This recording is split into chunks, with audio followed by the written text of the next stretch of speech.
जय जगन्नाथ। दीटा सढ़ई की धरी जगन्नाथ नाम को भजन करी करी जने भक्त था ना आज्ञा मणिदास। कौन प्रभुंकर लीला, स्त्री पिला छुआ समस्ते मरीगले किंतु प्रभु को निजको समर्पण करदे भक्त मणिदास। कहले प्रभु आपण मोर मु आपणकर। आपण माने जो जगमोहन देखुछन गरुड़ स्तंभ, ये गरुड़ स्तंभ पाखरे आगुरु आज्ञा पुराण पाठ करा होउतला। भक्त मणिदास जाकि सेठी सढ़ई बजेकरी जगन्नाथ को भजन करती। पुराण पंडा दिने मारिले भक्त मणिदास को, कहले एठी तू आ भजन करिबुनु, एठी भागवत पढ़िबार असुविधा होउची। भक्त मणिदास आज्ञा आश्रम रे आसी कांदी कांदी पड़िकी रहिले। महाप्रभु धैर्य धरी पारिलेनी। गजपति को स्वप्नादेश कले, कहले मो भक्त मणिदास प्रत्येक दिन गरुड़ पछपटे आसिकी मो भजन करुथिला। तो भागवत पुराण पंडा मारिची मो भक्त मणिदास को। जा मणिदास को आनिकी जगमोहन रे तू साड़ी बांधिबू।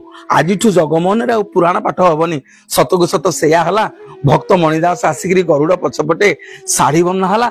से दिन ठारू गजपति निर्देश देले, आज जो भक्त विष्णु सहस्र नाम हो भागवत हो पाठ करिया कथा, से माने आज जगमोहन रे केही पाठ करिवेनी।